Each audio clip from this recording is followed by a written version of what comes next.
Somebody who has spoken to us before. Many of you remember Dauv Evans the last time he was here and gave a very good and enjoyable talk. And we are lucky now to have him back again. And I know we're all looking forward to hearing from him. Dauv is the founder and has the title of Chief Success Officer of Keen Advisors. He specializes in personal and professional development.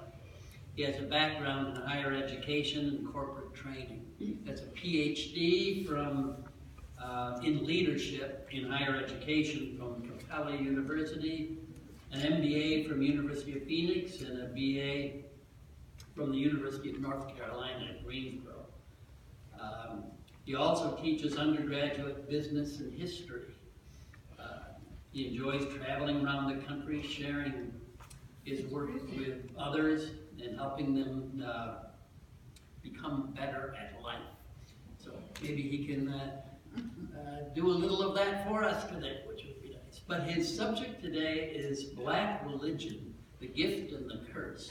An intriguing title. And so I know we're all looking forward to hearing what he has to say. So, Dauv?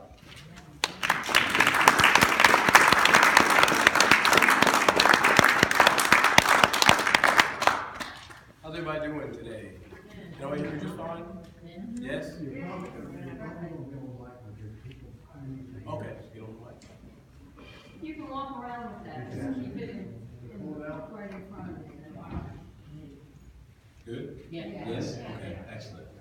Let's see. Thank you so much for having me, first of all.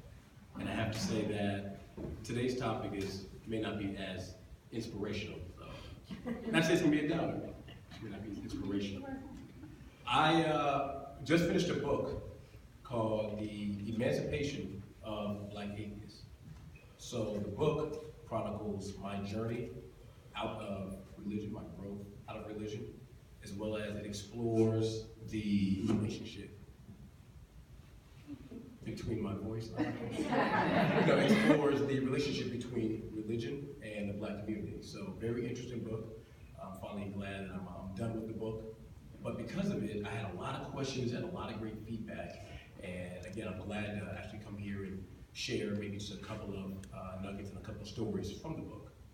So one thing that I noticed is with that relationship between religion and the Black community, there was a couple of interesting things that I noticed. I found that the relationship had a lot of ups and downs, very tumultuous.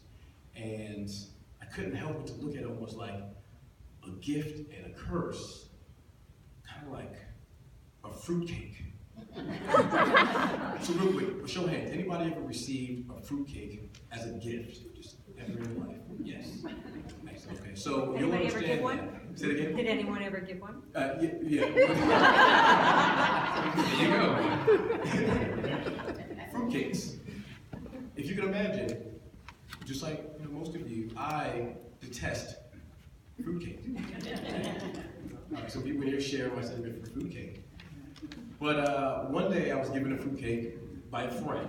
You probably wonder what does fruitcake have to do with religion. I'll get to that in a second. So I was given a fruitcake by a friend. And I don't like fruitcake. And this friend is no longer a friend because of that action. But I had to do something with the fruitcake, is the most important thing. So I couldn't bring myself to throw it in the trash. Because food was perfectly good, it wasn't rotten or anything. So I should have incinerated it, but instead, I gave it to an unsuspecting coworker. Now the ambivalence on the face, you can tell that they took it, and they really want it. I told them I made it, So that came back to haunt me. So about a week, maybe a week and a half later, we had a holiday party at work.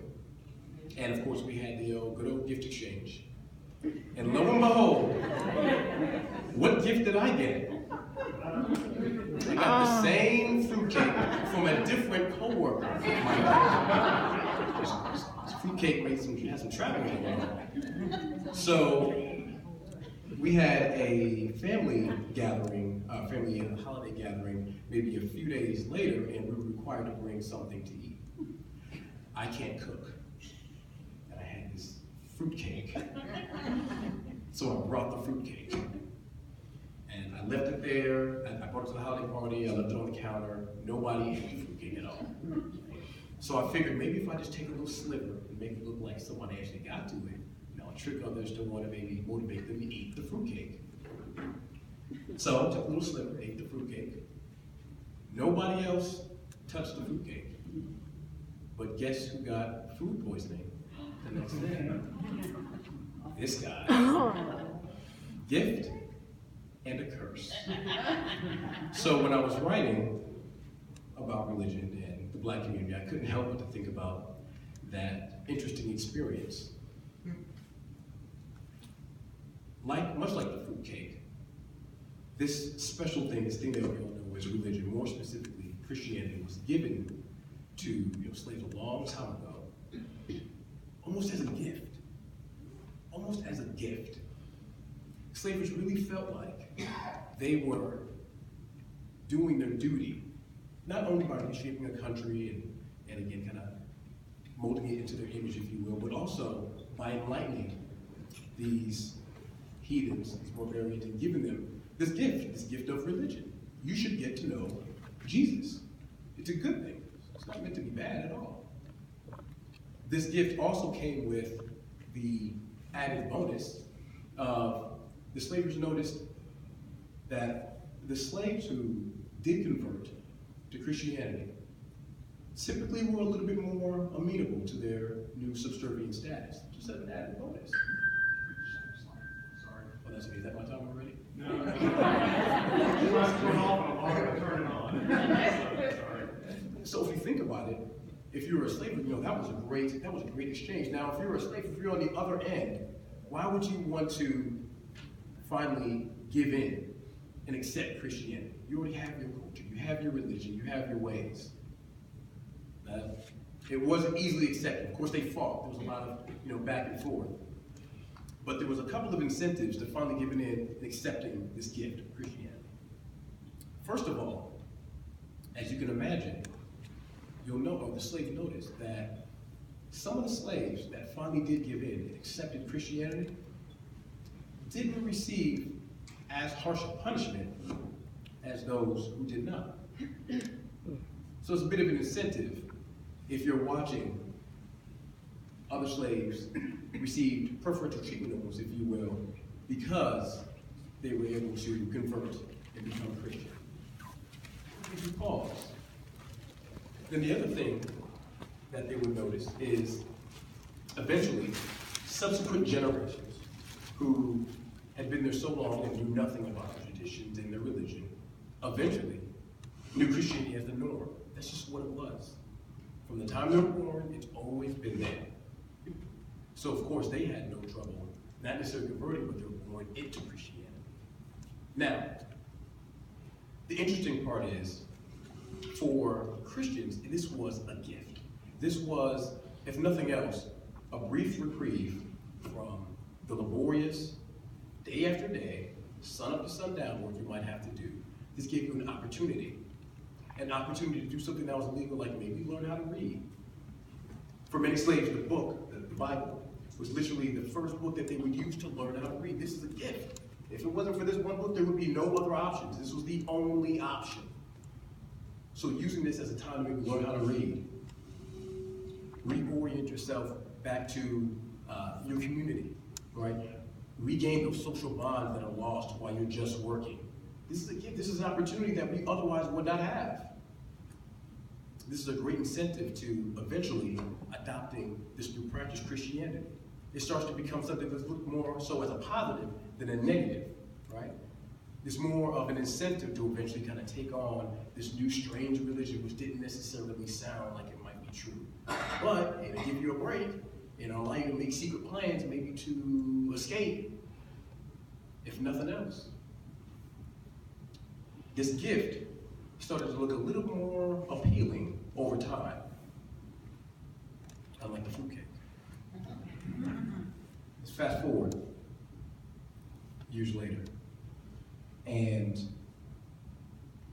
100 years after slaves were freed, civil rights happened. Christianity played a major part in the right that black people were trying to receive. To gain equality, Christianity really provided a foundation and a context for what it is to have a peaceful movement, if you will. Most people are familiar with Martin Luther King Jr. One of the more prominent figures is Let's see if we're going in and out. Let's see if that one's Yes. Do you hear me? Yes. Most people are familiar with Martin Luther King Jr., who was obviously a prominent figurehead in the civil rights movement. He was also the first leader of the SCLC, that's the Southern Christian Leadership Conference. So, in that particular case, this is yet another organization that's rooted in Christianity that has such a prominent place in the civil rights movement. Christianity almost provided a context that everybody can relate to, right? It gave us a vernacular and stories that we can all relate to. It gave us a foundation in the theme of the civil rights movement, right? Like love, compassion, empathy, brotherhood, patience, lots of patience. With that theme,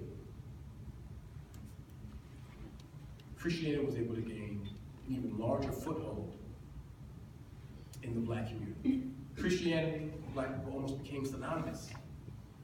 One or two almost the same. Fast forward to today, where you might see low graduation rates, high school and college graduation rates among African Americans, high teen pregnancy,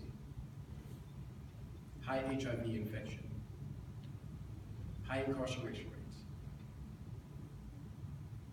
The answer, the solution that you may see every Sunday, if you go to any black church,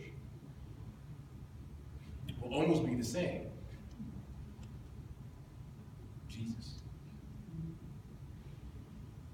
We move Jesus our way to where we want to be. It's a common theme that we've seen throughout history, and it's no different today. The interesting thing about this is when you look at what Christianity has done for African Americans throughout the years, it really does start to look like a gift. So where is the curse? Like what's so negative about the experience? It's provided emotional and psychological support throughout very trying times throughout the years. It's provided a foundation for communities to work from in order to gain equality. What's so negative about it? What would you want to change? Why change anything about it? I once read a quote. Someone said, when white America gets a cold, black America gets the flu. The author was attempting to accentuate the effects the different effects that two communities might feel based on the same negative phenomenon. Like they said, like a housing crisis or something along those lines. So, assuming that Christianity or religion in general has any issues, has any problems, then when white America has a Christian code, then black America has Christian cancer. Example. Anybody heard of paralysis by analysis? Anybody heard the term before? Right? So like thinking so much that you don't make a move, hesitate too long. What about paralysis by praying? No one's ever heard that one? I just made that up just now. The phenomenon may have been around forever, but that thing was just around. Matter of fact, I'm gonna actually I'm gonna keep that one around. That's mine. So, but if you think about it, a lot of times when black people may go through a particular tragedy, particular situation, praying is the main answer. Not one of the answers, not necessarily, but just the main solution. That is the solution. some of the aforementioned issues I just spoke about a second ago, those have persisted for years, in some cases hundreds of years. Black Americans have been praying for years, in some cases hundreds of years. Paralysis by prayer. Financially, you might see that as a community, oftentimes Black people are lumped into a vast majority of the lower socioeconomic status, if you will. In that case, it's not very beneficial or advantageous for churches, in particular, mega churches, to, in such an almost elegant way, you almost have to give them their props in the way they have a great way of appealing to emotionality and appealing to their current state of affairs and talking individuals and congregants, the church, to giving their last dollar to tithe and not necessarily to maybe keep the lights on or to invest in themselves or to invest directly into their community. For some reason, they talk to you into investing in that extra wing for the church or the pastor's other Mercedes. Not the first Mercedes, the other Mercedes. They drive on the other ones. That's especially damaging to many Black communities around the country. Lastly, identity. This one I found fascinating. It was huge. As I kind of mentioned earlier, Christianity, Black, almost synonymous when you look at the interesting relationship between the two. When you have an opportunity to eventually pull away from religion, as a Black person, pull away from Christianity, that's a no-no. Now I would assume it's always a no-no, right? You're always met with some type of adversity amongst maybe it was friends and family. But it's so tied up in your identity and who you are, you're not only pulling away from religion, you're not only pulling away from your community and your friends, you're almost pulling away from what it is to be Black. How dare you? You said you did what? Usually if you tell them that you don't believe you're a non-believer, it'll usually be met with a question almost as if they did not hear you. You're a what? You did, you're not, what? They really can't believe it, like you just said that. Well, yeah, I'm not, well, I don't believe anymore, I'm not necessarily a Christian anymore. How dare you? Black people don't do atheism, what is that? That's not what we do, did you just do that? When you pull away from that religion, that community, it can also sometimes be scary. I interviewed several individuals who went through a much more difficult time than I did. And it was scary not just because they were really testing the relationships from their family and their friends, but also a community that would typically support them, especially on those days, months, years, where they felt like the rest of their environment is not. So now you really feel like you're out there all on your own. You just turned your back on the last line of defense, if you will. How dare you? How dare you turn your back on the thing that has kept us, loved us, held us in high regard for so long? You, sir, you, ma'am, are getting your Black card revoked. Which just happened. A Black card is a real thing. One thing I wanted to look at is, when I was writing the book, was again that relationship and what it looked like for Black people to not only remove themselves from religion, but also have an opportunity, again, to start over again, kind of start a life, whether it's with friends, family, the activities you do, sometimes even a new job, maybe even some of the relocating. What does that look like when you finally pull yourself away from an institution that has not only been in your life forever, but has been in your family's lives for generations, prominently there for generations?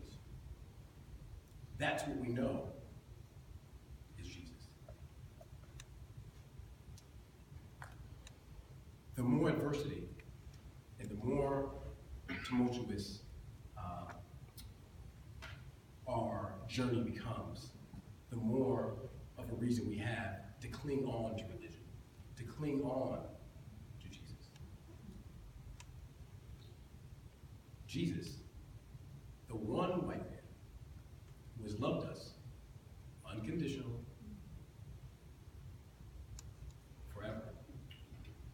Jesus, the cure, the solution that was presented to us all those years ago by our architects of adversity. I wrote about a gentleman in the book who, a young man, maybe 27, 28, and I'm not a psychologist by any means, but anybody were to meet this gentleman, you would tell that he has some type of condition. If I had to diagnose him myself, I would say maybe he has some type of condition like Asperger's, for example. And I was able to meet him through a friend, and it's his friend's relative. His name is Calvin. Calvin lives with his grandparents. His grandparents are devout Christians. When I inquired about Calvin, because I was just curious, I inquired about his situation. Has he gotten diagnosed? Is anybody taking him to see someone to find out what's going on, like what they can do for him, what type of help they can get him? Calvin doesn't work. Calvin stays in the house all day. Calvin has no friends. To our knowledge, he has no hobbies. He does go to church every Sunday with his grandparents. When I had the opportunity to interview him and grandmother, and asked, what have you anytime in his life done anything for him to find out, what type of help he can get, anything at all? You can imagine what they did do for him. Every week in church during altar prayer, they went to the front and they prayed for him. Oftentimes, a special prayer from the pastor, laying hands directly on Calvin to exorcise whatever demons may be inhibiting his personality and his growth. That was the cure. And it was said with a straight face, that is the cure. What else is there? And I couldn't bring myself to say anything. Because although I know I would take different steps, that seemed like a curse. But the gift was for her, the emotional and psychological stability that she had, knowing that in her mind she's doing all that she can do to help out her grandson. Some people may want to just take that gift from her. Give me this. Go see a psychologist. But how much would that break her heart, though? How much would that test her faith? Gift and a curse. It makes us feel so good to talk about one day when her grandson gets married and gets a job, has kids. He's far from that. But in her mind, he's just one step away, just one prayer away. How can you take that gift from somebody? You know what to give for them, but you may see it more so as a curse. Yet another hurdle.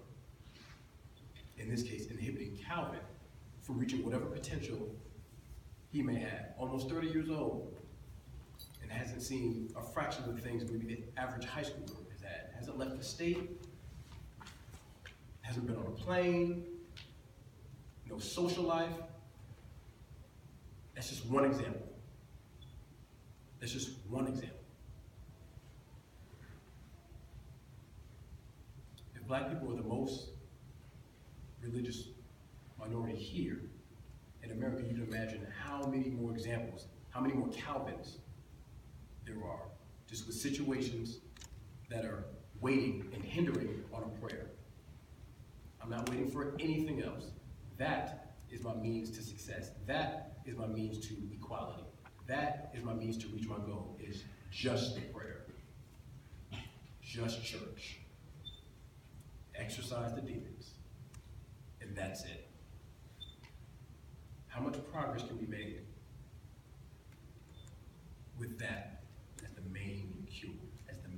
solution. That's just one of the stories that I had an opportunity to write about. They got me thinking about mental health. Most men are afraid to go to the doctor. Are there any show of hands here who share that sentiment? I'm cheating my This is something that we see all the time, especially in the Black community. Now, you're afraid to go to the doctor. All kind of issues that might be affecting this individual. What's the main cure? What do you do then? How do you check to see if you have cancer? How do you check to see if you're healthy?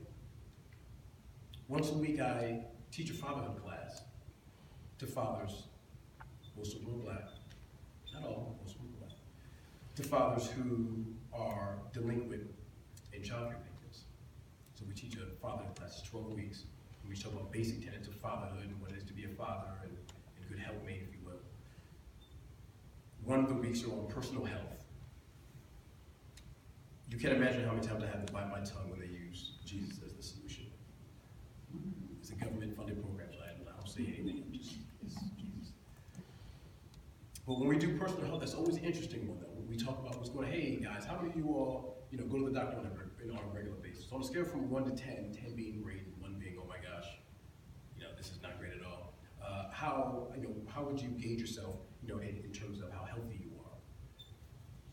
And all of the answers are, last time I've been a doctor was, 1970 something, I don't even remember, right? Or, I gave myself maybe a 3, 3.5, I did go to urgent care one time.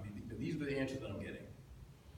So I said, well, then what do you do then? How would you make sure that you're going to be around for your kids? Again, bring it back to fatherhood. How do you make sure you're around for your kids? What are you going to do? I just wait on the Lord. Jesus got me. If I need to, Jesus will tell me when to go. Well, how come Jesus hasn't knocked on your door yet and told you to go? Me too. But these are the answers that I get on a regular basis. That's literally the answer, not Jesus and I'm waiting or Jesus and I go to a specialist. No, just Jesus and the story. That's it. Black men's health on the decline. The solution and answer, Jesus. I see it firsthand once a week. Interviewed a young lady for the book who was brave enough to finally pull away from religion. And she talked about how she battled depression. She battled insomnia. And for the longest, her mother would not take her to a specialist. She said, those are just demons in you. Get out of here. Just demons. Go away. Her friends even got together one time and did and just prayed for them. All laying hands on her and just prayed for her so she can, exercise the demons so she won't have depression anymore. She was having trouble in school, things of that nature. Do you think it worked? No, it didn't work. Eventually, she went away to college, and on her own volition, she went to go see someone herself about her depression, about the insomnia. She saw a specialist. She got those fixed right away. Those issues weren't affecting, no longer affected her or her academic progress. She's doing just fine. When she told her mother what she did, her mother was angry at her. I told you it was just demons. What did you go to a specialist for? Was that specialist recommended by the church? Well, then what did you go to a specialist for? Just demons. You recognize, when I study this, you recognize that religion has been very much a gift. Joy that it brings, the camaraderie, the community, the support, you clearly see on a regular basis how much of a gift it's been in the Black community. When you see some of the adversity that may be televised, whether it's police brutality or whatever it might be, you see people gather around the churches. These little enclaves are all around the country that provide the necessary support that one would need if you would go through any type of tragedy. But when this gift becomes the main solution and the main support for advancement, for progress, then it becomes okay to be patient and waiting. Because after you've prayed, after you've shouted about it, and yelled, and danced in a circle, and sweat out our arm, then it's okay to just wait. And as long as it takes. You waited 400 years, what's another 400? What's another 400? These are some of the things I wanted to wrestle with in the book. What's the answer? I don't know what the answer is. But I certainly wanted to study the relationship between this gift and this curse that is very much still prominent today. And where it's going to be another 100 years from now, 200 years from now, your guess is as good as mine, but having the opportunity to talk to some people that have pulled away from, some African Americans that have pulled away from religion and had to start figuring out some of the things on their own without the guidance of a spiritual advisor, without fighting demons necessarily, still navigate life and still kind of make their way and overcome some of the very same challenges they had to overcome before when they thought they had a spiritual back. That's my story.